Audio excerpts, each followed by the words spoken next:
Hi, everyone. I hope that you're having a good week so far.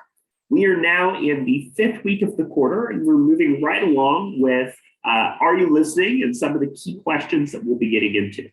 So I want to use today's class just to provide you with some updates related to the course and what to expect, along with diving into some of the new content that we'll be going over for this week. So let's go ahead and get started. So the first thing that I wanted to talk about was the first essay assignment. If you've been checking on the schedule on Canvas, you likely noticed that there was an essay listed for this week. However, for those of you that have been on campus, we've had a lot of snow days and cancellations. And I also know that this has been a difficult year for a lot of us with COVID-19, Omicron variant, and people not necessarily having the time to easily come to class. So I've decided to make a quick change to the schedule that will hopefully make things a little bit easier for you. Rather than having an essay due by the end of this week, I'm going to push that back and give you a second week to work on that. So for this week, I just have another activity and quiz for you to complete that relates to this week's readings. And then the following week, week 6, you'll have the first essay due. That way, by pushing it back a week, you have more time to work through the prompts and think through those in a way that will help you for completing that assignment. I also want to direct you, if you look under the 6th week, you'll notice that the prompts are available for the first essay for you to start looking at and giving you a period of 2 weeks to think about and start to work on that essay. So I do want to do a quick share of the essay rubric and guidelines. So the way that this essay is scheduled is that you have 3 different prompts that you can choose from. And this essay is also 4 pages, double spaced, Times New Roman, standard font and margins. And I'm asking you to include in-text citations in a works cited list in MLA, APA, or Chicago. So for this assignment, the 3 different prompts connect to different units in the class that we've been going over so far. The first prompt looks at the ways in which media shapes listening. So if you found this to be an interesting topic, on the role of media, including the Crawford piece on Following You. You can use this as a way to think about how media compares and contrasts with face-to-face listening, the idea that one may or may not be better than the other, and some of the ways that listening happens differently in face-to-face versus mediated settings. So I'm asking you to incorporate examples and applications here that help us to understand this contrast.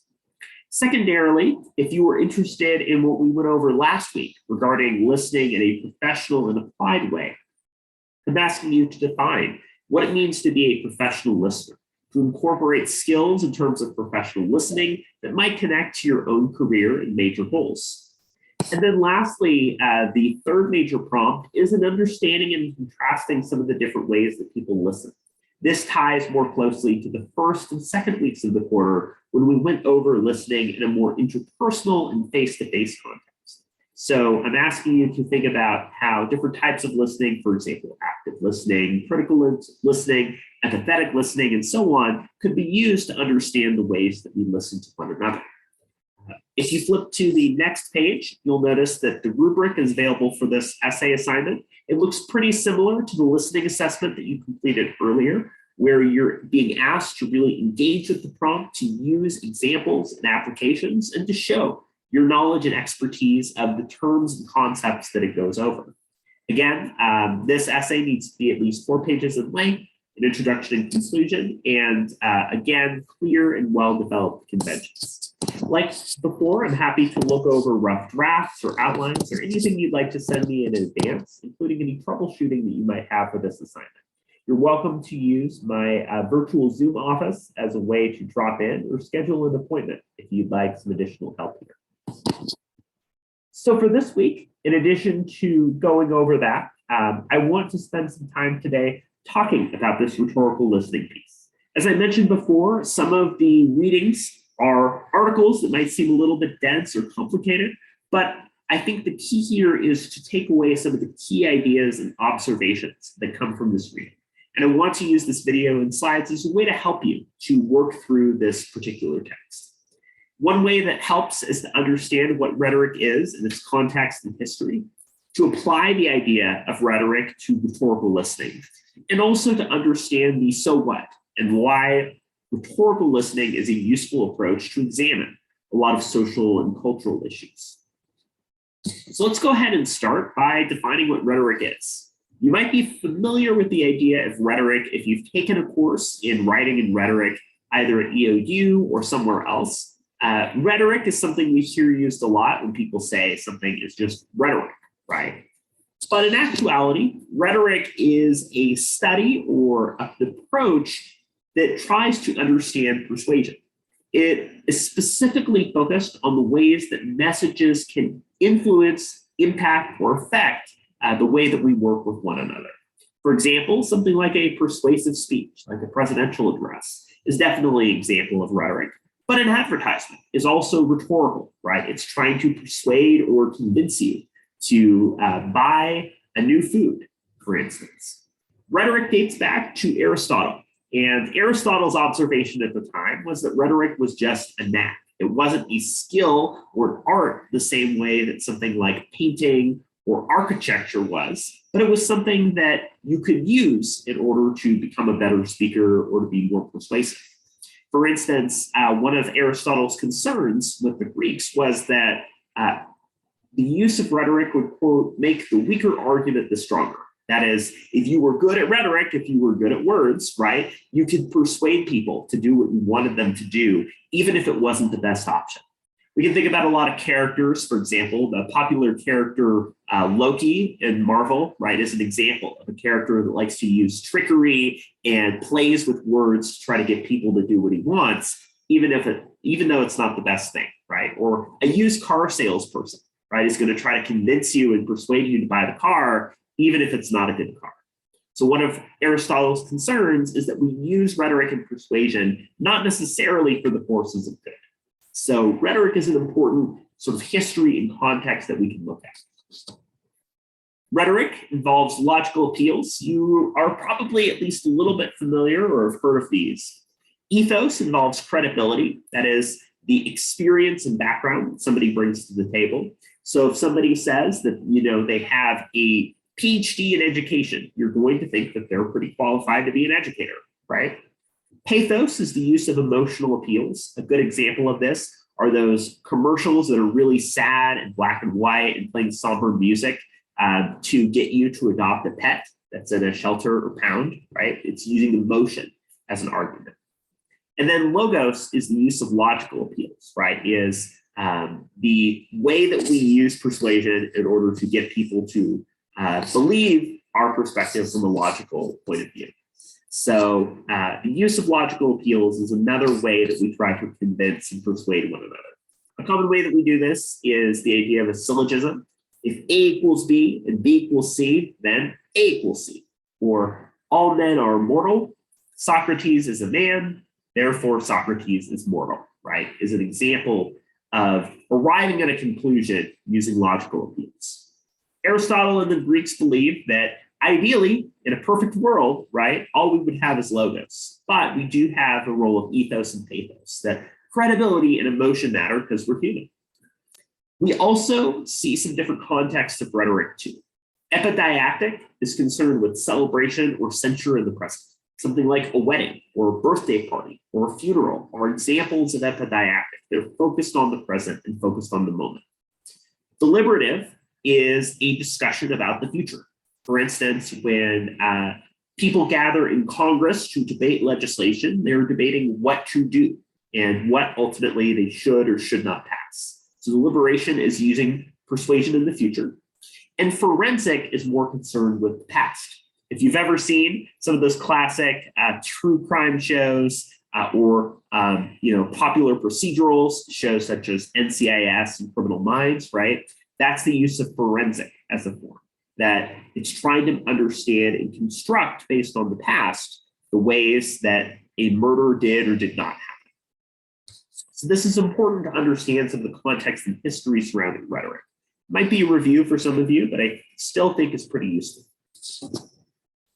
In terms of its contemporary application, we've definitely seen a lot of social and political unrest over the last several years, particularly in regards to COVID-19 and related issues. in regards to Black Lives Matter, climate change, the issues surrounding things like gender and identity are definitely areas of rhetoric being seen in a contemporary way. A lot of my research and focus is on understanding how folks with disabilities use rhetoric and persuasion to advocate for major issues. So rhetoric can be really useful to understanding and engaging in issues, including those surrounding race, identity, gender, and other considerations, right? And the study of rhetoric, or the understanding of rhetoric as a tool, helps us to understand how we are able to engage in persuasive messages in society. So this connects to listening into this week's article in a few different ways. One of them is that listening itself is a rhetorical strategy, that we can use listening in order to understand or engage with the message. What's there, what's not there, in a way that goes just beyond reading. Listening also helps us to understand the rhetoric of the message. What is the persuasion or the point of the message that it's trying to get across? We're not just appreciating or reading, but we're really trying to critically assess what's going on. Listening and listening effectively also helps us in the ways that we're able to build messages that are persuasive, that are compelling, and that are interesting. So this week's reading comes from Dr. Krista Ratcliffe, who's a professor of English at ASU. And Ratcliffe is really concerned with the ways that listening connects to areas of rhetoric and persuasion. So Dr. Ratcliffe comes from a writing and rhetoric background that looks at rhetoric when it comes to written material, right? But rhetoric can also be spoken. It can also use a variety of channels and forms such as media in order to convey meaning. The central thesis and argument that Ratcliffe presents in this article, right, is that rhetorical listening is a trope or a style of interpretive invention. That is, we get to use rhetoric as a way of creating meaning and building up an understanding of what's going on. That we can use listening as a way to engage and to create new ideas, especially as it relates to issues, again, including identity, marginality, gender, race, and so on. So you'll see this article mention a lot of these kinds of issues a lot, and the ways that they connect to the idea of rhetorical listening.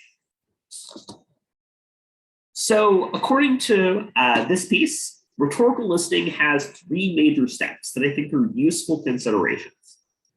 The first one is to think about the ways that it lets us understand ourselves and others, that informs our cultures, politics, and ethics. In other words, by understanding where we're coming from, how we feel about the world, how others feel about the world, and so on, that the relationship between those two things helps us to figure out who we are and what matters to us. That is, if we see somebody that is on the street and is clearly not able to afford food and water and not doing well, right? That what we know about ourselves and what we hear and listen to from that person lets us understand our own ethics. Do we choose to provide them with food or support? That would be an example of the ways that our ethics connect with the ways that we listen to that person. Secondarily, the idea of rhetorical listening is a responsibility approach rather than a defensive or guilt-oriented approach. In other words, listening and really understanding a message is a component of responsibility, that we as a society, we as people are responsible for hearing and really paying attention to the messages that others give us. It's not that we should feel guilty for not listening or being on our phones, but rather as functioning members of society, we are expected to listen. And then third is the idea of identification in a discursive or a space where communication and persuasion happens.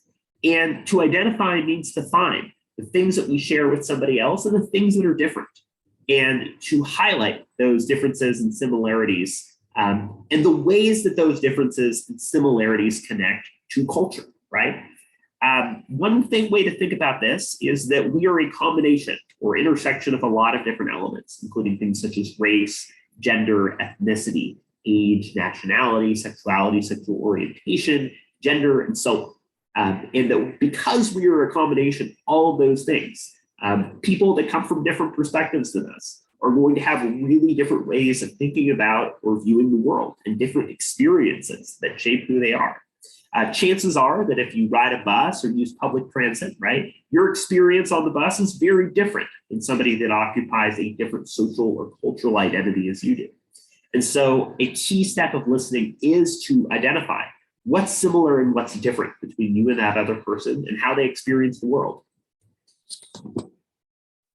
In this way, listening is gendered. That is, historically, the way that listening has been treated has been associated with femininity or with feminine traits. That listening is feminine, whereas speaking up is oftentimes more culturally associated as a masculine trait. This is not to say that this is a hard-coded DNA approach or that that's how inherently people behave. Instead, to suggest that society and culture has put those kinds of stereotypes or expectations on listening. And as a result, listening is oftentimes devalued or treated as less important or significant than speaking, particularly in Western cultures. And this also impacts the way that we use things such as feedback to respond to messages. For instance, as Radcliffe suggests, a lot of more masculine questions are more about personal achievement. Have I won? Versus more feminine messages such as, am I helpful? That raise concern about things like self-esteem. So a lot of the ways that we think about listening or value listening tie really closely to the ways that we think about and connect to issues surrounding gender. And again, none of these things are hard-coded, but instead to suggest that culture has created circumstances by which our ways of thinking about gender have fallen into a lot of these definitions. One of the, I think, important but also at times challenging things to think about is the concept of whiteness and the way in which whiteness connects to issues related to listening. Pictured here is Thomas Nakayama. Dr. Nakayama is somebody that writes a piece entitled Whiteness, a Strategic Rhetoric, and offers a really helpful approach for us to think about this, right? Thinking about whiteness and the ways that it impacts our communication is not to say that white people are inherently bad, right? It's instead to say that whiteness is an aspect of society that impacts the ways that we think about or try to address issues. That is, if we refer to the idea that being white is normal or taken for granted or the default, then it oftentimes can hide the ways that things such as racism or marginalization occur in society. For instance, right, if we look at things globally, we know that a very large majority of the population across the globe is not white. But oftentimes when we see the use of things such as, imagery, for instance, maybe there's like a stock photo, right? We're more likely to see somebody that's white or somebody that's male as the person depicted in that stock photo, right? That's an example of the ways that the demographics of our images are not necessarily reflective of the array of experiences in life. So the idea that white is normal or taken for granted or the quote unquote default is a challenging focus, right? And that it doesn't necessarily reflect the diversity of experiences and perspectives throughout the world. As a result, to kind of push back against white as normal or taken for granted, right? Which goes against the history and context across numerous cultures. Rhetorical listening instead helps us think about how whiteness shapes listening. That is, again, not to suggest that white people are bad, but to suggest that as somebody that's white, right, we'll oftentimes feel that there are things missing or that are not necessarily understood. For instance, things on the basis of historic racial discrimination in the United States, things such as racial segregation, are things that are not necessarily felt or understood in the same way. So that's an important consideration too, is that rhetorical listening helps us to understand and highlight the cultural and social differences that we as people encounter. Another key idea here is the idea of identification. And this is a rhetorical theory that goes back to Kenneth Burke, pictured on the right. So Kenneth Burke suggests that identification is a key aspect of how we persuade one another. That identification is about how we identify with or find points of similarity between ourselves and somebody else. Oftentimes, when we're watching a movie or a TV show, there is a protagonist, right? A central character we find relatable or interesting. We see ourselves to some extent in that person. In that way, Kenneth Burke suggests that we do find similarities between ourselves and other people that are persuasive and convincing. And so rhetorical listening means thinking carefully about what we share with somebody else as a persuasive or identifying point in common, but also some of the ways that our differences help to shape and define many of the aspects of who we are. So to wrap up for this week, right? In thinking about rhetorical listening, we've talked about this as an approach that considers the ways that persuasion and influence, similarity, and difference shape the way that we communicate. We've talked a little bit about the history and context of rhetoric and the ways that rhetoric has not always been connected to listening, but is still an important way to think about the practices and patterns of listening that we engage with in society. And lastly, we've talked about how rhetorical listening provides us with a toolkit to think about social and political challenges. You might not necessarily agree with all or even many of the observations that Radcliffe creates, right? And that's okay. The purpose of this class is to help us with critical thinking and to engage with and listen to experiences that are different than our own and to think about why we feel the pushback we do or what we can learn from that encounter.